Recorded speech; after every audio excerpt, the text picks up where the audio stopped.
পৌষ মানে হাড় কাঁপানো শীত, পৌষ মানে পিঠে পুলি আর পাটিসাপটা, পৌষ মানে মূলো দিয়ে মা কালীর কাছে পুজো দেওয়া।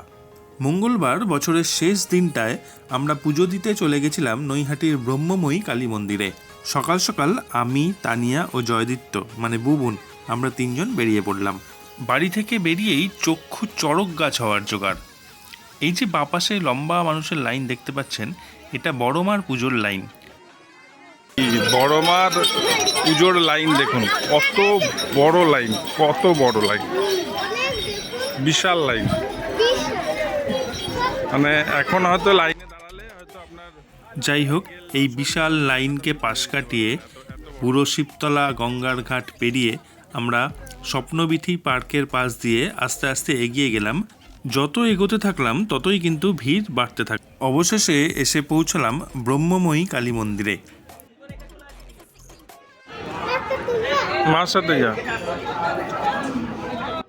মন্দিরে ঢুকেই প্রথমেই হচ্ছে বাবা বুড়ো শিবের মন্দির, তারপর সুন্দর এই নাট মন্দির। এখানেই কালী পুজোর সময় হোমযজ্ঞ হয়। মঙ্গলবার প্রচুর মানুষ ভিড় করেছিলেন মন্দিরে, পুজোও চলছিল আর অনেক মানুষ অঞ্জলিও দিচ্ছিলেন।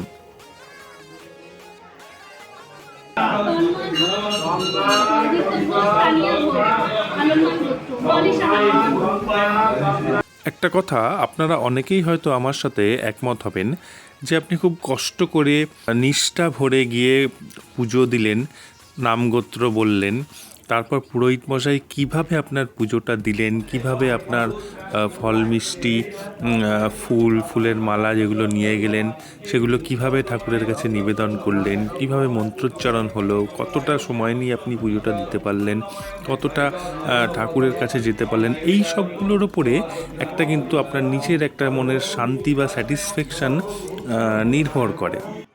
আর এখানে কিন্তু সেই পুজোটা দিয়ে আমাদের তিনজনেরই আজকে খুব ভালো লেগেছে। গঙ্গার ধারে অবস্থিত এই ব্রহ্মময়ী কালী মন্দিরটি স্থাপিত হয় 1968 সালে। তারপর থেকেই নিয়মিত এই মন্দিরে পুজো হয়ে আসছে। প্রতি বছর কালী পুজোর দিন এখনও এখানে বলি হয়। আজকে এখানে পুজো দিতে এসে জানতে পারলাম প্রতি মঙ্গলবার এখানে বিনামূল্যেই সবাইকে ভোগ খাওয়ানো হয়। আর ব্রহ্মময়ী কালী মন্দিরের বার্ষিক অন্নকূট উৎসব রয়েছে এই সামনের মাসেই 9 জানুয়ারি। তবে অন্নকূটের প্রসাদ গ্রহণ করতে আলাদা কুপন রয়েছে। কিভাবে আসবেন এখানে? খুব সোজা। নৈহাটি স্টেশনে নেমে 1 নম্বর প্ল্যাটফর্ম দিয়ে বেরোবেন, বলবেন বড়মার মন্দিরে যাব।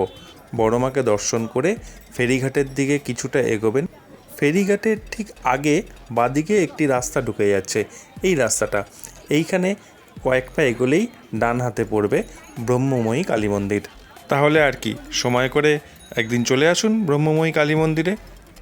ব্লগটা কেমন লাগলো জানাবেন, ব্রহ্মময়ী কালী মন্দির কীরকম লাগলো জানাবেন, আর লাইক, কমেন্ট আর শেয়ার করবেন। ধন্যবাদ। ভালো থাকবেন, সুস্থ থাকবেন।